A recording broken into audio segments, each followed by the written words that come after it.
So you want to get away from all those benefits, the holidays, the sickness, working in a building with your colleagues, the free coffee. You don't want any of that anymore. No. You don't want a regular work. Absolutely not. You definitely don't want regular work. You don't want to have that element of security knowing that you're probably going to be in this job for the next 10 years. No. You definitely don't want that. No, you want to become a freelancer or a contractor or set up your own business. Essentially, it's all the same thing. Well, if that's the case, you're in the right place, because that's what I did many years ago, 2016 to be precise. I created my own company, the company being Create Action. My name, by the way, I am Alan Dixon. Hello, Alan Dixon here. Why should you be listening to me? To be honest with you, it's been going pretty awesome. Yeah, absolutely love it. It's going fantastic. I've got lots of clients. I'm doing well. Financially, I'm doing well, which is the important thing. Yeah, my family is supported. That's the important thing. I'm also really enjoying the work. I enjoy the variety. It's great. So I've made a video on this. I've posted questions on LinkedIn. I've said to people, what advice would you like to gain from someone like myself? If you're looking to start freelancing, if you're looking to start contracting, creating your own little business, doing this type of work, well, what would you like to know? So people have asked me questions. Also, I've got lots of tips and advice. So let me get on with it. Also in this video, I'm going to tell you about how I started the business and why I started the business. I'm going to tell you about the things that have not worked out. It's not all been perfect, definitely not. And I'm going to give you some advice on what you should be doing, really. Why am I putting this video together, though? Well, in all honesty, I work in learning. I like to see people doing better for themselves. That's the truth behind it. And if I can help you do better, then I'll be happy. Of course, I want those views on my YouTube channel, don't we all? But in all honesty, it is because I want to help you out. I've had friends help me out as well, in the sense of they've started contracting before I did, so I was able to ask them questions and gain advice from them. So that's what I want to do. I want to give back to all of you, and hopefully make the whole world of learning a bit better by having you do something that you really enjoy for yourself, rather than being in the role that you're currently in, that you're looking to escape from. So a little bit about me, like I say, Alan Dixon. What would you like to know? Set up a business in 2016. I have been working in learning and development. Oh, by the way, what do I do? Maybe that's better. I create e-learning courses. That's probably the easiest way of doing it. I am an instructional designer who writes storyboards and works with people to understand what they need from the training. Then I go and build e-learning courses. I do that as well. And I create the videos, do the voiceovers, do any kind of handout, quick reference guides, that type of thing. That's what I do for lots of different companies.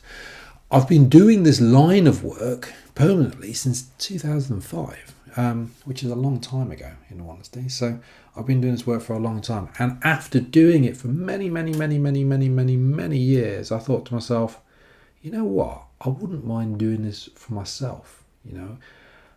I get bored in a normal job, so as I say, I've worked for lots of permanent companies. I worked for one company for 10 years. I had lots of different roles in that company, but I still worked there for 10 years. But I don't particularly like to work in a normal job.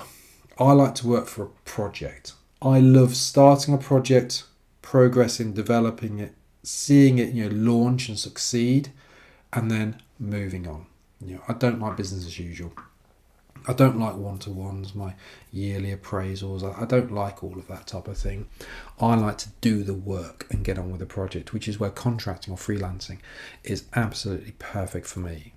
So, like I say, established the company, Create Action, in 2016. Got my first contract within days of setting it all up.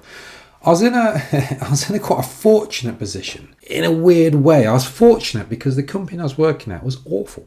It's as simple as that. I had a permanent job that I'd taken, and it was absolutely toxic. It was just an awful environment. And I say that I was quite fortunate, because if I'd been in a nice job with nice people, with nice systems and interesting projects, then I probably would still be there now. All these years later, I probably was still quite happily there, but I didn't like it there at all. So after being there a short period of time, I set up the business, and within a matter of days, got my first contract, and that was it. That was me on my way. I'll talk more about that later on, but so that's kind of how I started the business in 2016, and since then, it's come from strength to strength. It really has. But enough about me. What about you? Or how do you get these jobs? Well, let's clear a few things up here. Well, I talk about contracting, I talk about freelancing, I talk about small business. Really, it's all the same thing. If I was going to be really getting specific about these things, then contracting, you might say a contract is 6 months or 9 months or 12 months, and freelance is more those shorter term projects, those 1, 2, 3 week kind of projects, all those things you can do on the side. That's what you could say that. But even then, I still speak to recruiters who refer to me as a contractor. Some refer to me as a freelancer. I am actually a business. I'm a limited company. I have an employee as well. I have an actual employee working for me in a pension scheme. So I've gone that next step. But I've been through the stages of just being a contractor and being what would you call a freelancer as well. And when I say just, I don't mean that in kind of any kind of negative way whatsoever. I've just chosen to move the business on and expand the business. That's always been the plan. The plan has always been to run this as a business. Not to say that you couldn't just run it as a contractor or freelancer and be very successful from it. I can assure you, you can be. As I say, I've got several friends who do this kind of contracting work and they're doing very well out of it. They are, absolutely, with no intention of ever moving on to anything more than just being a contractor. I'm going to talk about several steps in this video, different steps to get you the job, to get you the contract. That's what you want to know. You want to know, how do I get that contract? So I'm going to talk about several different steps in this. And step one, this is wrong with it, step one is, what do you want to do? Now, this role, or this video, I should say, I'm focusing on the role of learning, e-learning, instruction design, learning from a video point of view, those creator roles. What I'm telling you though can apply to any area. So if you want to become some data analyst contractor or project management contractor or a coder or something like that, what I'm telling you, the principles will apply to it. Yes, I'll be having a slant on mainly focusing on the e-learning side because that's what I do, that's the nature of my business, but what I'm telling you will apply to all. But step one, what do you want to do? Well, that's the thing you need to focus on. I'll give you an example. So I'm an instructional designer. I build e-learning courses. That complements each other. If you're an instruction designer, you're essentially writing the content. You're working with subject matter experts, trying to understand what's going on, what's needed. With that information, you're then building an e-learning course. I also create training videos, and people think I have a nice voiceover. Hello there, welcome to this training course. So I do the voiceover work with it as well, and I do some graphic work as well. Okay, but that all complements each other. That's all a nice thing to have. Yeah. Also, I'm a qualified project manager. Look at me, I've got a certificate, so I could be a project manager. Absolutely. Also, I've got a background in procurement. Okay, I don't ever talk about it, but I have a background in procurement. So there you go. I could do procurement as well. So if I saw a job in procurement, I could probably apply for it. If I saw a project management role, I could apply for it. Could I be a business analyst? I probably could. I've got quite a bit of experience in doing that type of work, so I could do that. I've also done emergency response. I was an emergency response centre manager. I could go for that type of work. But the problem with it is you're spreading yourself too thin. And let me explain why. So if you're looking for jobs in instructional design, e-learning, that type of work, you might spend, I don't know, maybe an hour, maybe 2 hours looking for the jobs, reading the jobs, applying for them, changing your CV so it kind of matches it, talking to recruiters. So maybe you spend 2 hours doing that. Yeah. If you're looking for jobs in procurement as well, then you're going to be looking for the jobs, researching and modifying your CV, talking to recruiters. You might spend like 2 hours doing that as well. So that's 4 hours gone. And also, I want to do project management. So you're doing your project management research, you find the job, seeing if you're suitable for it, modifying your CV, talking to recruiters. Okay, that's another 2 hours. So that's 6 hours gone. Okay, so 6 hours I've got. You've lost 6 hours in a day. When do you do all other stuff? When do you prep for those job interviews? When do you do the work? You can't be doing that. You can't be spreading yourself that thin. You need to work out what you need to do. Now, I'm not saying those other elements that I've got are not useful. So, as an example, I might be in a role, or might look for a role where they're looking to roll out and implement a new procurement system. Okay, great. I am a trainer, I'm an instruction designer, an e-learn developer. I do all that. I am perfect for the role. And, by the way, I've got a background in procurement. Great. But for any of the jobs, I don't need to talk about procurement because I'm not looking for procurement roles.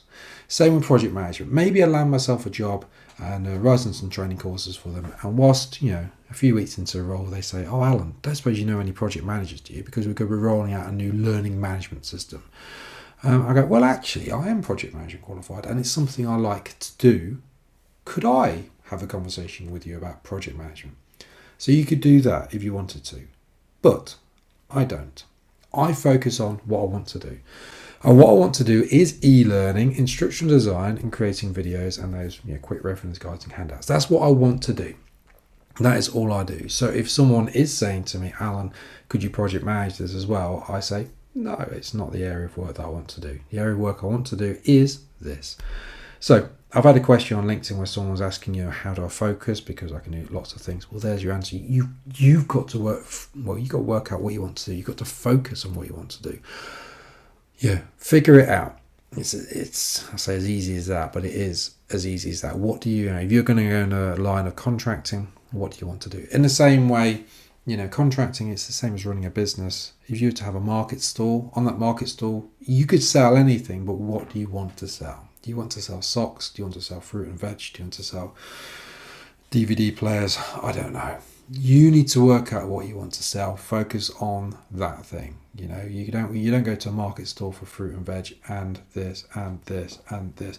You end up having too many things, too many questions. Also, from the point of view of, I'm an e-learn developer, I'm a project manager, I can do procurement. It makes it more difficult for recruiters as well. Though there's no harm in mentioning, on your CV that you're qualified in project management and you have experience in it. Don't focus on it. And the reason I say it's harder for recruiters is because, let's say you ring up about a job, "Hi, I'm interested in this job in e-learning. Oh, you got me an interview, thank you very much." 5 minutes later, "Oh, hi, I'm interested in this job in procurement." Yes, I was the guy just talking to you about e-learning, but I do procurement. I'd like to do that as well. Okay, cool. "Hi, I'm interested in that project management role." You start to look a bit too thin. You look desperate, in all honesty. You look like you're just going for any job there is. Quick, give me a job, give me a job, give me a job. Focus on what you want to do. Like I say, as a contractor or freelancer, you are a business, so you're focusing on that thing. Don't be afraid about when you're in the role. If something comes up that you are interested in, if you want to go into that, don't be afraid about that. But focus. Also makes life easier for all things I'm going to talk about later on in this video. Step 2, research. What you need to do is research, once you've worked out what you want to do, research the actual, the job. Research the job titles, research those keywords. So many years ago, this is going back a long time. Like I said, I've been doing this for a long time now. I was talking to a recruiter and they said, "Are you an instructional designer?"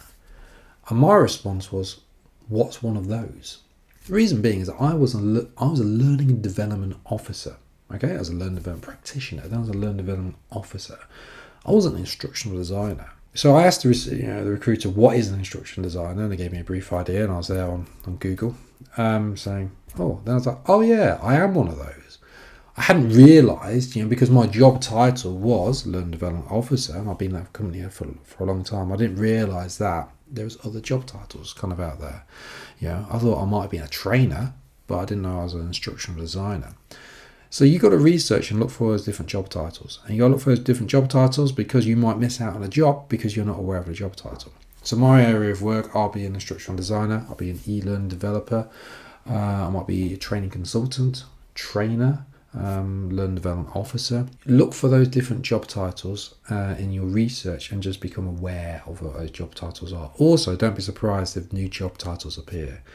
A prime example also of finding out what they are is that I remember there's a role of a learning and development coordinator. Now, a place where I'd worked, a learning development coordinator was the boss. They're in charge of learning. They're coordinating where all of the learning went off to the organisation. This role as a learning development coordinator was the person who was, essentially a learning development admin is what I would have called them.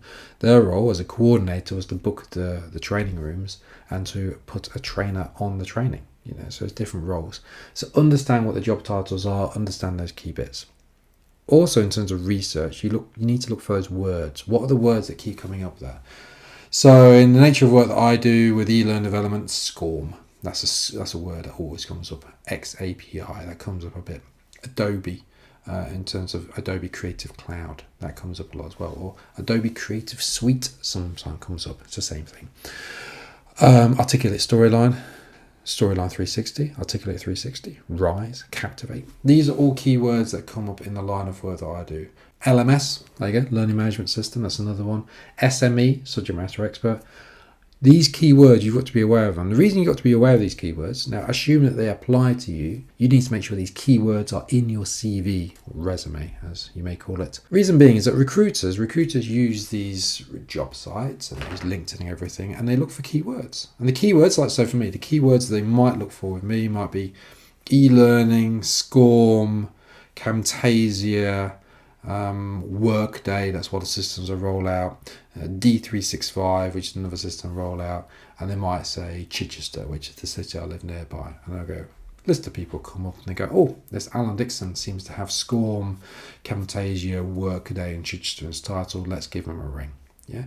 Now, if I didn't have the word SCORM in there, I'd be low on the list. I might not even get on the list. If I didn't have, Workday in there, I might not be on the list. So you need to know what these keywords are so that a recruiter will first off find you. Because what recruiters want the easiest life in the world ever, which is what we want as well. Recruiters want to be able to do a very quick little search, find the right person, have a phone call with them, get them in for an interview, the company loves them, and then you get signed up and a recruiter makes some money. That's what a recruiter wants. So make life easier for the recruiter by having those keywords in there. Having those keywords in your CV or resume will allow you to actually be found. I keep saying CV and resume, by the way, because I know depending on where you are in the world, it's got a different name, but it's the same thing. It's your thing that says who you are and how many jobs you've had. That's your CV/resume. Step 3 is your CV. I keep saying CV or resume. It's the same thing. I'm not having an argument about this or a debate about this. It needs to be 2 sides. Okay, so 2 sides of paper at maximum. That's it. You can say 3 sides. You can say 4, 5, 6, 7, 8, 5,000. Doesn't matter what you say. I'm trying to help you get some work here. 2 sides. If you cannot condense the data down to 2 sides, then I would question your ability to manage data. I know, controversial. As a recruiter, as a hiring manager, as anything else in that role, you've got lots of applicants, so you've only got limited time as to what you're going to be looking at. You've got to be impressed by someone. So 2 sides. There we go. If you're saying, well, I've had lots of jobs, how do I condense that into 2 sides? Well, you need to be putting your relevant jobs out on that. I've had a lot of jobs. So in terms of my contracting experience, I think I've had 20 contracts now since I started doing this in 2016, and I've had lots of jobs before that as well. You need to put down the relevant jobs. I've mentioned earlier in this video that I worked in procurement. Procurement has no bearing on what I do whatsoever. Will you find procurement on my CV? No, you're not, because it has no relevance. No one cares that I did procurement.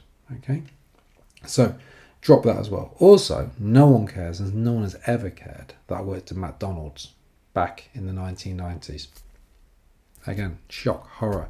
My ability to serve burgers in the 1990s understandably has no bearing on my ability to produce training courses. So put down the data, put down the jobs that is relevant. Next thing you need to do with the job descriptions, you need to sell yourself. Do not copy and paste your job description onto there. So that is what you need to be not doing. If you're putting in, in my role, I created training, I created this, I did other duties as necessary, I attended meetings. I better give you the job then, because you attended meetings. Well done. What you need to do is sell what you did. So say what you've produced, what the project was, what you produced, how many people was it for? I rolled out a system to 20,000 users in 17 different languages. It was a great success. Course completion rate was at 97% or something like that. You need to be selling what you do, because remember, the person reading this has got to go, oh, that's impressive. Oh, look, they can do this. So do that. Also, as mentioned earlier, those keywords. Okay, so I built SCORM compliant training courses using Articulate Storyline, and then go on to talk about the success of it. Okay, you got to get those keywords in there. If you created graphics, I created graphics using Adobe Illustrator from the Adobe Creative Cloud, or something to that effect. Getting those keywords in that you did earlier, or that you found out about earlier in your research. Should you be putting an education section on your CV? Yes, you should. But make sure it's relevant, up to date as well. I'm not going to be putting down that I got, a certain grade at geography in the mid-1990s. That has no bearing on my ability to create training courses in 2023, as the case is. Just be a little bit selective. However, I'm going to be putting down that I got a CIPD level 5 in designing and developing blended learning solutions in May 2019. That is relevant. I'm going to put my degree down there as well, because I know some people just like to have degrees on there. I've got a degree, so I'm going to put it on there. If you don't have a degree, don't put it on there. Don't worry about it. Just putting what you do have, make sure it's up to date and relevant. Also, another thing to put on there is personal interests. Yeah. I see and read that some people say, oh no, you shouldn't put personal stuff on there. Yes, do put personal stuff on there. Because all the things you've listed so far is about you talking about how amazing you are. I'm the best e-learning developer in the world. I've done this. Look at this. Look at this. Look at all my skills. Look at all my qualifications. But what you need to be putting on there is just something personal to make you come across as a human being. I'll give you an example. So I mentioned on mine that I used to do lots of martial arts. So I used to compete in kickboxing, did so for about 10 years. And vast majority of my job interviews, that comes up where people ask me about it. Do you still train in it? Oh, when did you last do it? I used to do kickboxing. Oh, my brother used to do kickboxing. Oh, wow. Yeah, it comes up. I'll give you another example. A friend of mine, I helped to get a job. I completely redid her CV, assisted her greatly, and her personal interest section, I had a few bits on there. And one of the personal interest bits I said, I have a little dog, and the name of my little dog is Little Dog. There, that was it. And it's a true story. Her dog was called Little Dog. It was very, very small. She got an interview in the same week, and the first thing that the interviewer talked about was how cute the name of Little Dog for her little dog was. They got on absolutely fantastic. It broke the ice. It was a really relaxed interview. She got offered the job the same day. So I'm not suggesting that you go and buy a dog that's really small and you call it a small dog or anything like that. No. Put something personal in there so you come across as a human being rather than just this e-learning creating robot. Step 4 I've got listed here is portfolio. You've done your CV. You got all those keywords in there. Now it's time for that portfolio. So portfolio within the area of instructional design, e-learning, that graphic design type of field, you should be able to create a portfolio. Portfolio needs to include examples, samples of your work, and explanations as to what you did. That's what I'd say a portfolio is. I've got a portfolio. I've been using a portfolio since day one, and I've gained lots of work. Also, I attend interviews or do interviews online where people are quite surprised and they say, oh, most people haven't got a portfolio. So they see the work and then there's no debate about whether I can do it. Because that's the thing, your CV or your resume might say, I'm the greatest person at creating e-learning courses in the world. I, as the interviewer, will say, oh, could you give me an example of some? No, can't give you any examples. You just have to take my word for it. It doesn't really work that way, does it? Because I'm not going to take your word for it. I'm going to want to see examples. Now, let's hear all those excuses. I'm waiting for all the excuses to come in. Well, I can't make e-learning courses because my data is confidential. It probably is confidential. I'm pretty sure everyone I've worked for, their data has been confidential. There's not been any client who's just said, Alan, thanks for creating this. Now, could you just go and publish this to the entire world so they can all see it? Okay, there's ways and means of getting around it.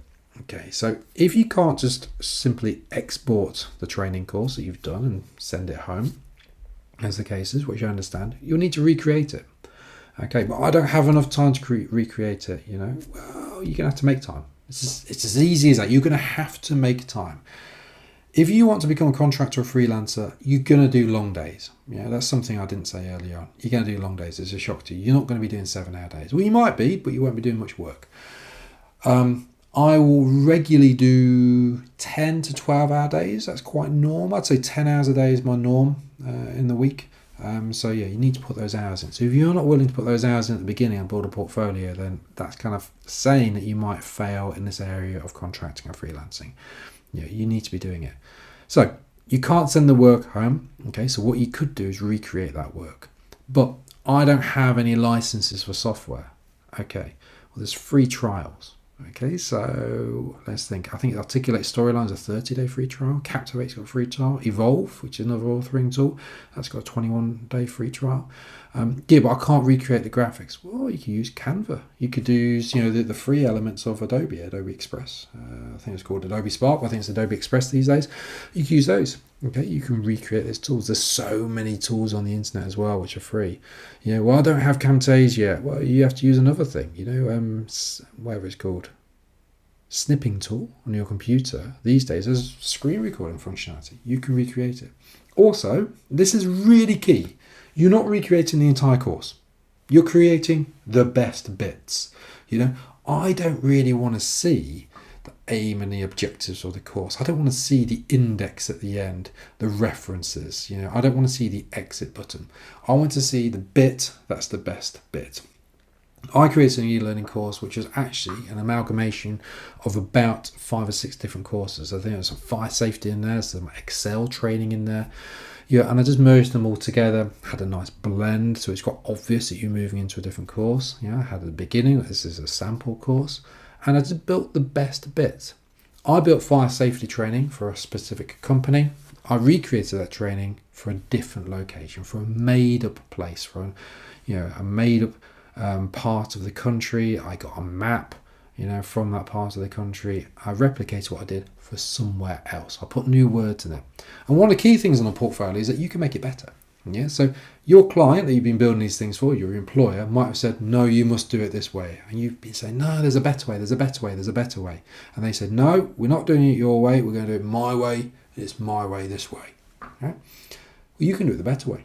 If you think that you know better, you can do the better way in your portfolio. So you've got to recreate it. So yes, you do need to recreate it. Like I say, free trials out there on lots of different pieces of software. You don't need to recreate the entire course. You just create the bits that are needed. So with the e-learning as well, you can host it online if you're building e-learning courses for it. Something you could do, this is something I've done as well with my e-learning course. I've then recorded the e-learning course using a screen recording tool, and I've clicked my way through it. I've then uploaded that to YouTube, put some music behind it. There's my portfolio. You could also do it as a PDF version. Now this will work particularly well. So there'll be some of you there who are just going for roles as instructional designers and you don't actually develop e-learning at all. That's absolutely fine. But I'm pretty sure you're going to have in there some kind of training needs analysis. You're going to have a storyboard in there. You're going to have client feedback saying, Sarah, this was the greatest training course we've ever seen. Thank you very much. Oh my God, we've never had anything like this in America before. Wow, you're the best. You can have all of that information. You can talk about the problem, so what was the training? What was the issue? Why was there a need for training? What did you do? What was any obstacles you had to overcome, and what was the outcome? You can do all of that in a really nice document, putting some images of some flowcharts, showing timelines, like I say, training needs analysis, results. You can feed this data into different tools on the internet to make things look better, produce nice charts and so forth, put it out there. And if you happen to have got a screenshot of the end result, if it's an e-learning course, then you can put that in there as well. You can do all that. And that's the other thing.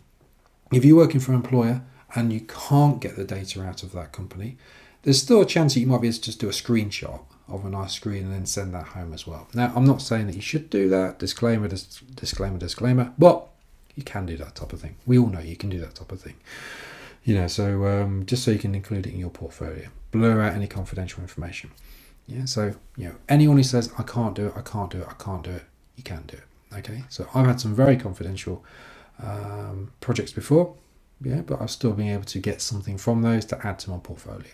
So you've done you've done your research, you've done your CV, and you've got your portfolio up to date. Step five is LinkedIn. Okay, so LinkedIn, which is where a lot of you will have probably found my video from in the first place. LinkedIn is a great tool to find new work, but you need to update your LinkedIn. Have a picture on your LinkedIn. Avoid using some kind of avatar. Don't have a picture of you on a night out. Don't have a picture of you with a pint in your hand, water, not vodka. So have a professional looking photo, and it's not hard to do. I've got a webcam here. I can just take a photo. There you go. Maybe not that face. Another photo. There you go. Got a picture. You can make it black and white. You can do something like that to be a little bit arty with it. But no picture of nights out. Professional. That's what you want. Avoid avatars. Don't have a blank profile either, in the sense of your picture. Make sure there's a picture on there.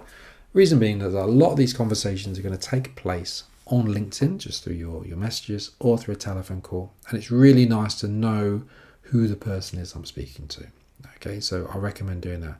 But with LinkedIn though, update your LinkedIn, use what you've got in your CV, just copy and paste it over. Make sure your jobs are all on there. Again, don't worry about work history. If there's any gaps in your employment, something I should have said in your CV as well.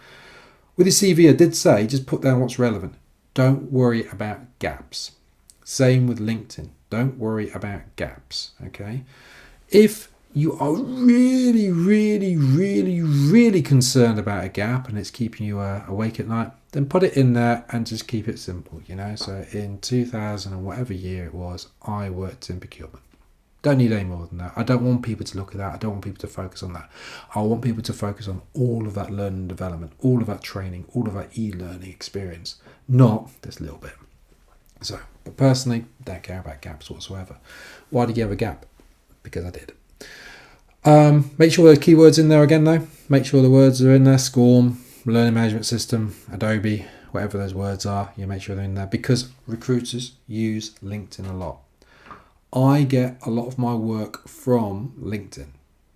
Recruiters will do a search. In fact, I've got 3 recruiters sat there in my inbox now. I can see them now. And they'll say, oh, hi, Alan, are you available for a call about the project? They do those in mails and so forth. So LinkedIn, make sure it is thoroughly up to date. And whilst I've got your attention here, if you're enjoying this video, even just a little bit, if you could like it, that'd be absolutely fantastic. It really does help out. Also, subscribe to my channel. I'll keep doing more videos like this. And I've also got loads of videos on lots of different things relating to articulate storyline and using Windows and Macs and Google Sheets and things like that. Anyway, back to the video. Where to find the work. Okay, so how do you find those contracts? Well, I historically have used CV Library. Also, just to let you know, I'm in the UK, so I'm in England. So these websites might not exist where you are, but I'm sure there's going to be equivalents of them. So I use CV Library. That's been a very good source for me. With CV Library, all you do is create a profile, you upload your CV. You can search for jobs and apply for jobs and so forth, but generally just upload my CV and then recruiters find me from CV Library. That's how I've got a lot of my work. There's also Indeed and Total Jobs which do the similar thing. So again, you upload your data. As I said earlier, recruiters want an easy life. So you put the information on there, they search for you, they find you, they ring you, and you have a telephone call, and you go from there. So that's what I recommend doing those. LinkedIn, just mentioned it in previous step. LinkedIn is also a fantastic step for me. Because of all the projects I've worked on, I've worked with a lot of people. So those companies I've worked for often ask me to come back and do future projects with them. Or other contractors who've worked on those projects, I've gone off to a new project, and then they said, Alan, are you available? So I'll just get WhatsApp messages from people saying, Al, are you available? We've got a new project. We need some training. Yeah, so the answer is yes, by the way. I'm always available. So there's that. So that's where you find the work. LinkedIn, for me, though, CV Library, Indeed, Total Jobs, those things. Other places, though. Have you ever used, this is a question I got from LinkedIn, someone sent me a message. Have you ever used Udemy or Fiverr? I've not used those specifically. I have used other similar websites and I have found work from those websites. Some things I always consider with those ones is you got to look at the terms and conditions and look at the pricing. Okay, so if I'm saying, let's pretend that my day rate is £100 a day. Yeah, it's not, it's a lot more than that, but let's pretend it's £100 a day. Those websites might take from you 20%. Actually, you're only getting £80 a day. So you need to price accordingly. You need to put your price up a little bit. Also, again in the UK, and it'll be similar in other countries, make sure all your taxes are included in there. So there's VAT as well. So is it £100 a day, including or excluding VAT? So make sure you look up that type of data. So, but those websites are useful. Like I say, I have gained some work from them, particularly useful for those freelance projects. I've had some obscure inquiries before where someone wanted me just to do screen recording of e-learning. They literally wanted me to open e-learning. There's hundreds of files. Open e-learning, start recording, and then just click my way through it to keep clicking until I got to the end. It was a strange project. But, so there is work out there from those type of websites as well. And I know some people have done very, very, very well out of those websites. Again, how do you find work? Well, you're recruiters as well, so you need to be talking to recruiters. So there's big recruitment agencies out there. There's some absolutely massive ones. You'll be aware of them. If not, do a little bit of research. You can also find specific ones according to your field of work.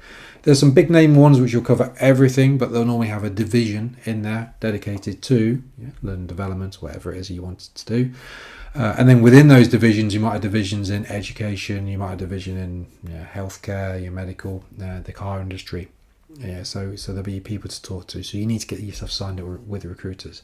I had a recruiter speak to me yesterday.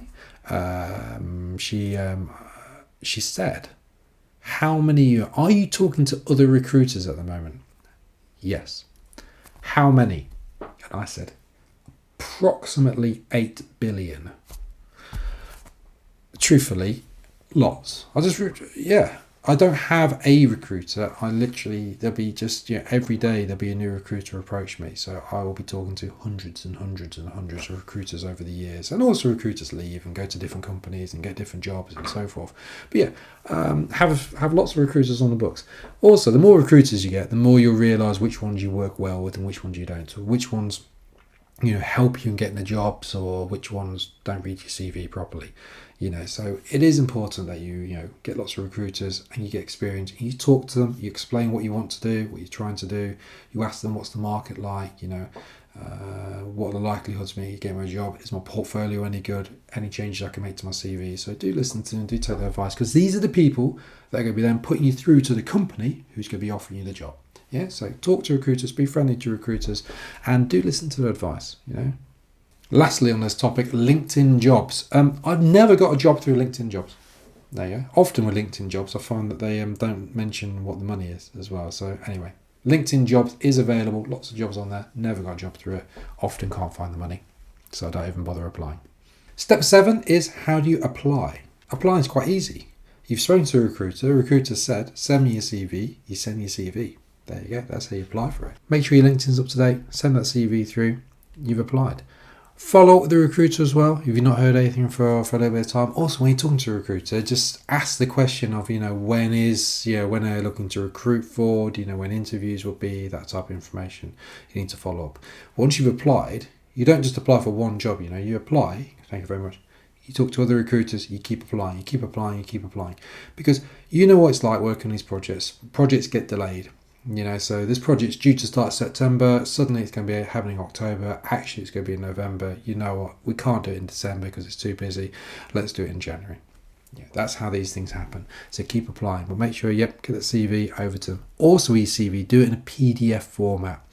The reason I say PDF format, if you send it over to Word or in a Word format, when the recruiter receives it, it can be a mess depending on what version of Word they're using. Or if they open up in Google's version of Word, it'll be bits all over the place and so forth. So I do recommend that you send it as a PDF. It's going to look a lot cleaner and go through. Some recruiters might ask you to send it as a Word document because they then want to put it into their system, and then they want to kind of have their headers and their footers on there and so forth. That's no problem. Do that, but always send it as a PDF first. So you've applied for a job and recruiters rung you up and said, good news, you've got an interview. Yay, celebration. Now what you need to do is get ready for that interview.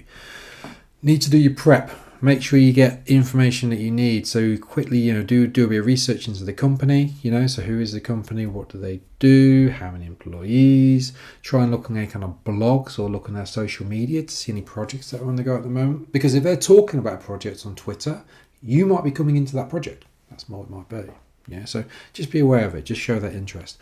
Make sure you've got the answers to all the questions already prepared. Now, you don't know what questions they're going to ask, but there's some that you can probably guarantee they're going to ask. So make sure that you have those answers. How do you manage your time effectively?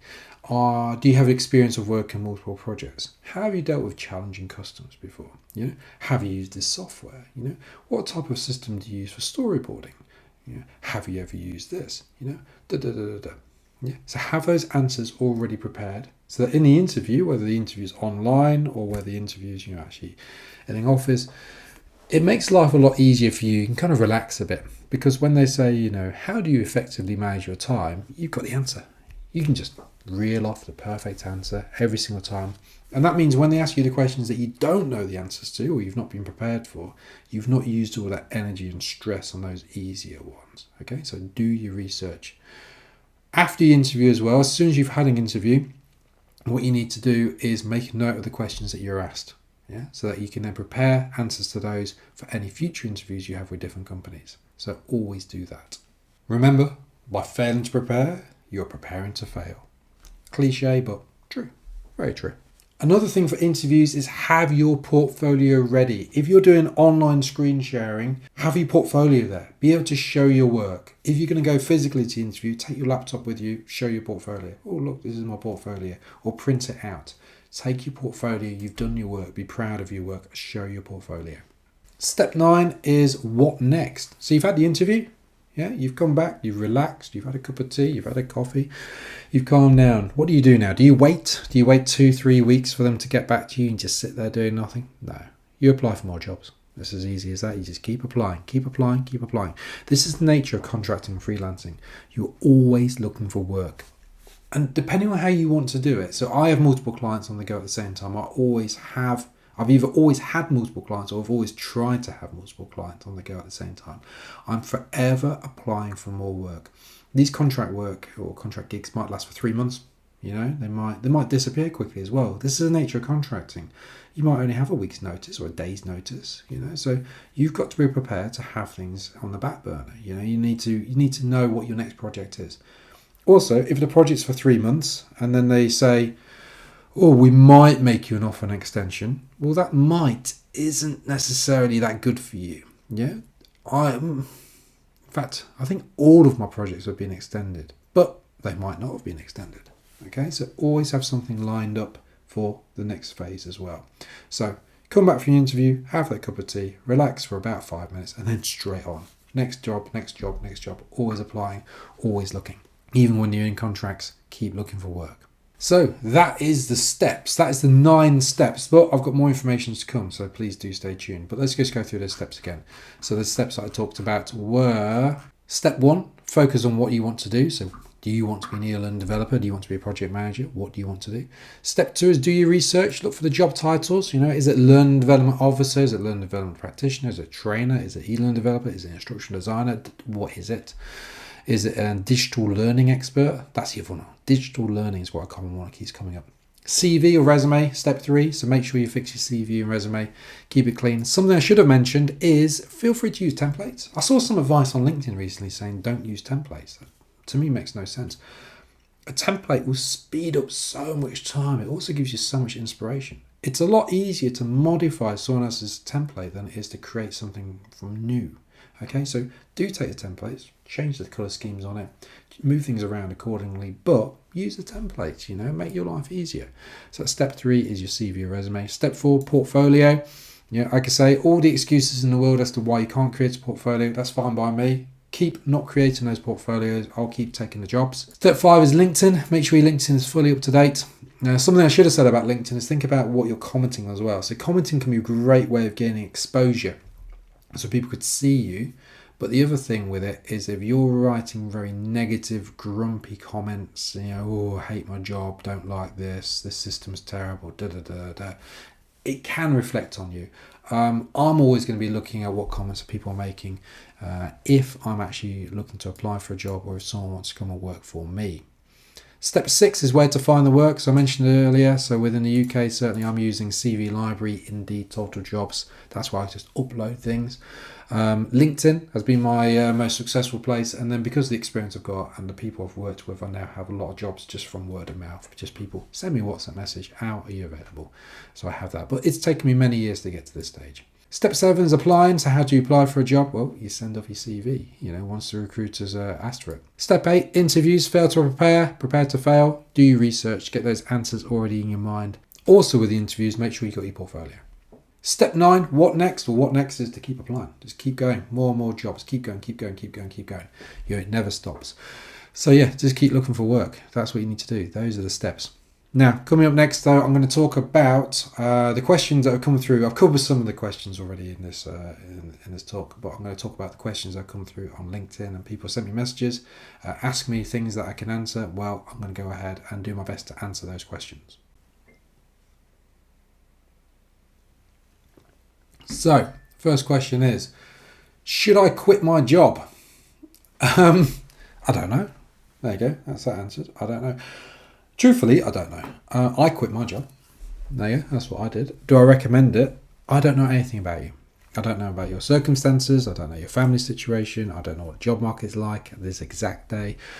I don't know how good your work is. You know, you might think you're the greatest e-learning developer in the world, but are you? You know, I've not seen your portfolio. I've not seen your CV. So should I quit my job? I can't answer that. I quit my job. I was in a very toxic place, and I found a job instantly. So it was absolutely perfect. But I did have, I don't know now, 10 years of experience behind me and a really nice looking portfolio and a fantastic CV. And the job I took was not actually the type of work that I wanted to do, which is shock horror. However, it was in the same field of work. It was still learning related. It was IT related, which is what I generally do. And it meant that I then got further contracts from that same company, and I was able to then move into the area of work that I wanted and then onto a bigger and better thing. So should I quit my job? I can't answer that, but I did. Do I need insurance? So someone's asked this on LinkedIn, do I need insurance?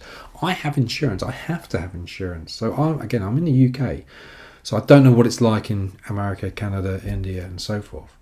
But every contract that I've had has asked for me to have insurance. There's different insurances out there. There's public liability insurance, professional indemnity insurance. There's multiple insurances.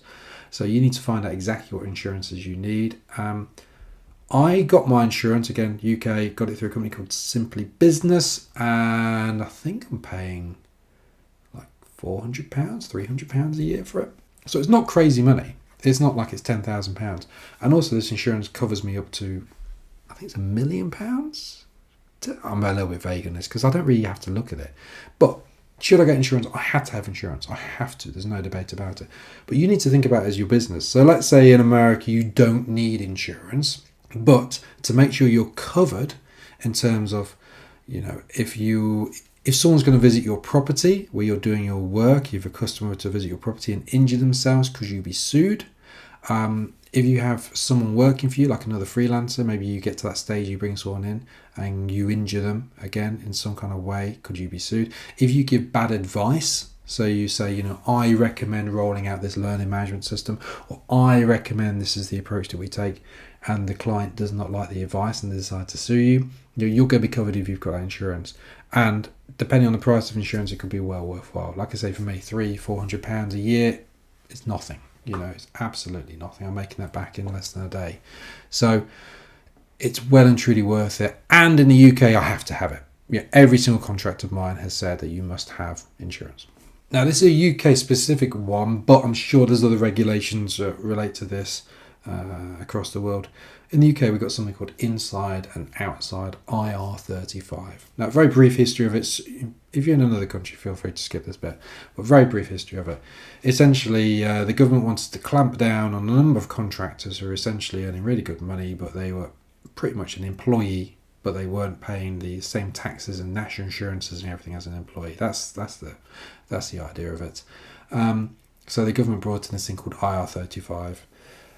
If you are outside IR35, it means that you're not seen as being an employee and you can carry on doing as you're doing, and I'm outside IR35 and everything that I do. If you're inside IR35, then what happens is the government essentially tax you through different methods, and you have to pay more. But also, this is where it gets really nice. They say you're essentially being an employee, but we won't give you any sickness, we won't give you any holidays, we won't do any pension contribution, we won't give you any employee rights, but we want you to pay more tax and national insurance, which makes no sense. Now, just check on those contracts whether you're going to be inside IR or outside IR35. A lot of public sector organisations, so governments and NHS and so forth, they just have this blanket policy that you're inside, which is a terrible policy to have. And the impact is that you are hit quite heavily in terms of the money aspect of things. So let's pretend that you're on £100 a day. if you're on £100 a day and you're inside IR35, you're then going to be paying tax and national insurance on that, which is okay. But you also can't claim corporation tax on that, so you can't get any money back through that. You also can't claim any expenses on that. So if it's travel expenses, if it's accommodation expenses such as having your own computer and so forth, you can't claim any of that inside IR35. So let's pretend you're on £100 a day. You would end up working out being about the equivalent of being about £60 a day, which would be less than minimum wage. So bear that in mind. Now, it's unlikely you will be on £100 a day, but it's definitely something to think about. Okay, so that's inside and outside IR35. Be aware of it. There are a lot more expert people on it than me. How do I get into? So here's a question. How do I get into a specific area of work? So I want to get into the field of education, or I want to go in the field of health, or I want to get into the motor industry. It's difficult. I'll be honest with you. It's difficult. I was trying to get into the legal sector for a long time, and I'm now working. A lot of my clients are now in the legal sector. So some very big law firms, but it took me a lot of effort to get here. And I think that the main way in which I got in was working for a similar company. So it wasn't a law sector. I was working in a property sector company, but it's a very prestigious property company. One where if you're looking to buy a desert island, or if you're looking to buy not a flat, but you're looking to buy an entire skyscraper, then you go to this company. Right? So because it's a particularly prestigious company, with probably very similar values and culture and everything to these law firms, I think that's one of the elements that the law firms kind of liked and realised that I can work in those sectors. Truthfully, I could always work in those sectors. I've not changed. I'm exactly the same thing. Also, those companies, that was when I was applying originally, I'd worked with lawyers for many, many, many years. The companies I've worked for, though they are not law firms, they are full to the brim of lawyers, and that's who I was training predominantly. Also, one of the other big things I was always saying to recruiters, because they're saying, the law firms think you need more experience with lawyers. I say, my wife is a lawyer. My wife, who often sits behind me, is a lawyer. I don't know what more I need to. I understand the work, the constraints, the systems. I know what's going on. I understand the billing and everything else. But anyway, the way eventually I got into that area was by working for similar minded companies, and then I was able to kind of get myself into that. So that's what I'd recommend. Also, though, do highlight these things on your CV. So again, education. So I worked for a company called Study Group many years ago, and I was trying to get into the education sector. So I was trying to work for universities, and the university was saying, no, you don't have enough experience. And I was like, yeah, but no, I did, because I worked for Study Group, which is international schooling, of which I worked with Sheffield University and Strathclyde University and the University of Amsterdam and the University of Liverpool, and all these universities. And they're like, oh, didn't realise. Sorry, too late. Filled the position. So what you need to do in your CV is just really highlight these things. So instead of saying I worked for Study Group, I should have said Study Group, working with Sheffield University, Liverpool University, University of Amsterdam, all these universities, for them, just to really spell it out to the company, to the university, that I do have enough experience. So that's something I recommend as well. But don't be surprised if they still say no. All you can do is keep trying. In the meantime, take jobs in other sectors, build up that experience, and then carry on, keep going with it. Interview advice. Any more interview advice? I've had someone asking me, saying that I go prepare for an interview. Any advice? I've talked about interviews throughout this already, but don't be negative about your previous company that you've worked for. The project was rubbish, it was running late, it was terrible, it was this, that, and it. No, don't, because you come across as this negative person. So focus on those positives in there. So talk about what went well, what you did well, the software, any challenges. You can talk about challenges in there, so things that weren't going well, but talk about how you overcame those challenges. So that's some more interview advice. Another question I've had is, do I need to buy my own software? So you're going into contracting, you might need to spend some money. So you're going to need a laptop. You're definitely going to need a laptop. Now, a lot of clients will give you laptops as well. So I'm looking for it. 1 second. I've got a Dell laptop, my name on it. I've got a Dell laptop. There you go. That's not mine.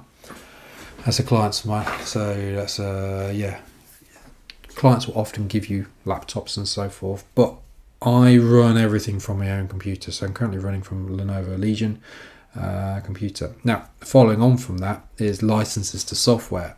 This is something you can talk to clients about. You can find out, they might have a license. So Articulate Storyline, as an example, costs, I think it's $1,300 or £1,300, something like that. It's not cheap, and that's per year, so it's definitely not cheap.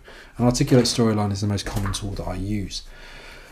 Whereas Camtasia, which is from TechSmith, which is a video editing software, it's about £200, $200, something like that, and it's a one-off purchase, so I don't mind buying that. But Articulate Storyline definitely more expensive. But clients will often pay for it. Not always, but they'll often pay for it, and you'll need to just ask that question. So if you're thinking about getting a job and you think, well, I might need Articulate Storyline, I wouldn't recommend buying it until you actually land those jobs and then finding out what they want. Also, if the client has the license for it, then they've got all of the courses that you build as well. They're going to be going into their systems. So don't buy any licenses unless you really need to. And also there's free trials out there. So if you want to get yourself up to speed on these type of things, then do the free trials. Also, if you're doing Articulate Storyline or Camtasia or anything like that, make sure you watch my videos. My videos tell you how to use that software. So you can do all that in a free trial. The most obvious question is, do I recommend contracting or freelancer? Do I recommend it as a field? Absolutely. Love it. This is me though. I absolutely love it. There's not really many negatives for me, because I'd change jobs all the time anyway. So if I was in a permanent job, I'd always be changing jobs. So there's kind of like no real negatives from that point of view as well. I get excited about meeting new people. I like new clients. It all comes down to your circumstances though. So I do all my work online these days. I used to travel quite a lot for work. So I always travelled for work anyway. And then when I started contracting, I was often going to London, which is a 5-hour round trip door to door. So there's context for you. Netflix and an iPad was definitely my friend for those train journeys. But, I never complained about it. I knew what I was getting into. I enjoy the work, though. Very much enjoy the work. Enjoy working with different clients. Enjoy new projects. Enjoy discovering new software. Enjoy coming up with new solutions. Recently had to deal with a problem of translations. Something I hadn't really dealt with before. I came up with solutions. Everyone loved those solutions. I've then gone and applied those as solutions to other companies as well. So I just really enjoy learning and gaining from it.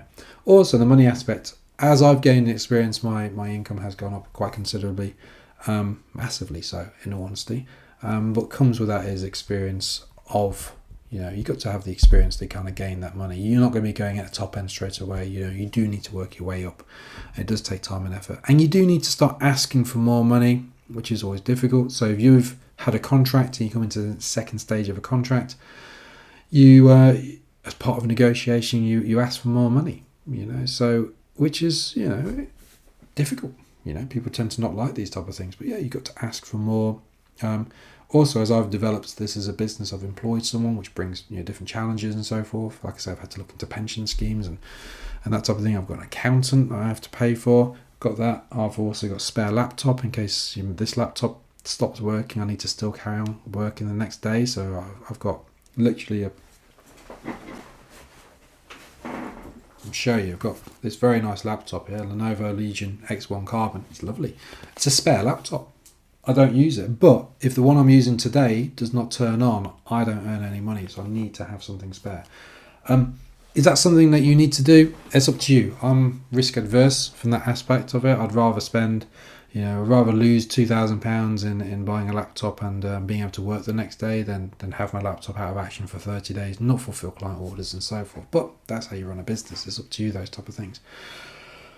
Other things I've had to deal with, I've rented an office. So I rent an office in town. So this is me at home. I'm actually in my home office. I've been recording these videos, but I also have an office in town. Reason being is I have a family, wife, 2 kids, so they make quite a bit of noise, selfishly. Ooh, yep, they like to talk occasionally. How dare they? Or maybe watch TV.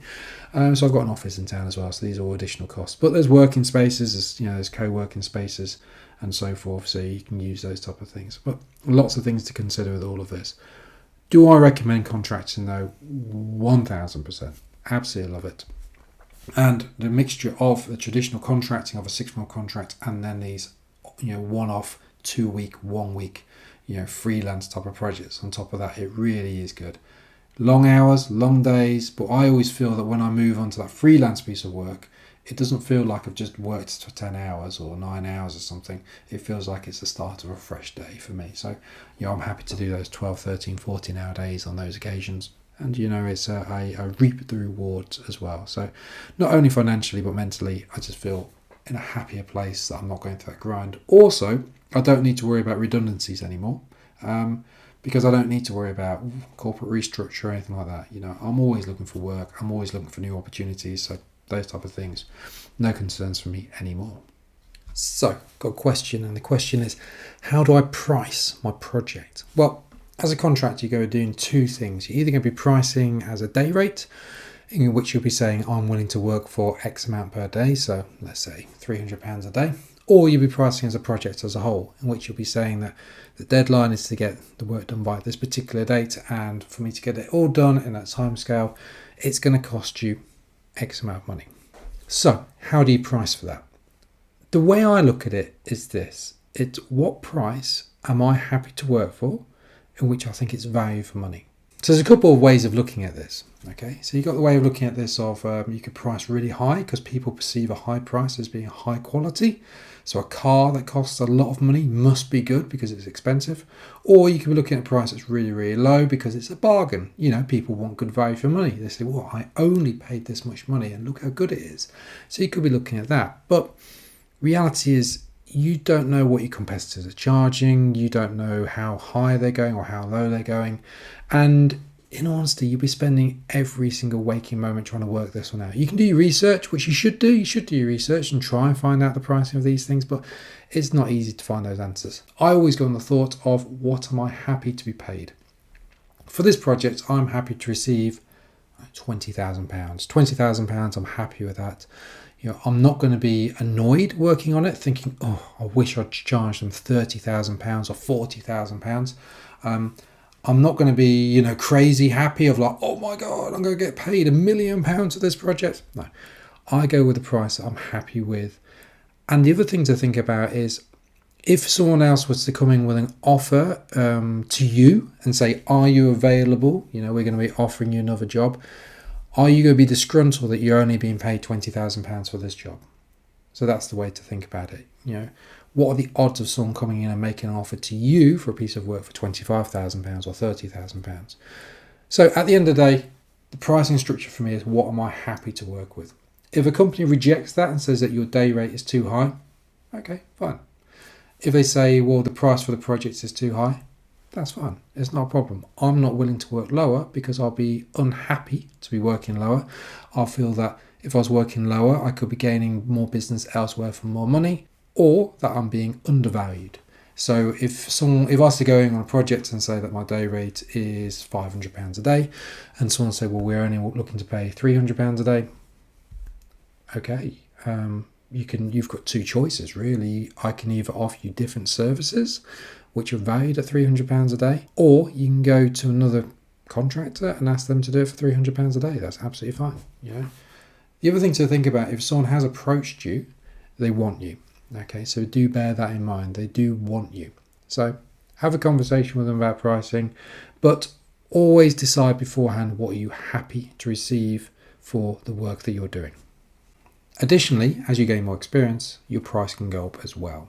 That brings to an end the video. Hopefully you found it useful. Okay, if you can comment down below if you've got any questions, that'd be fantastic. If you can like the video, it helps me. And if you subscribe, it helps me even more. I've got some good videos on it. How to use articulate storyline and Camtasia and all these different tools out there as well. So please subscribe to the channel. As I say, comment down below.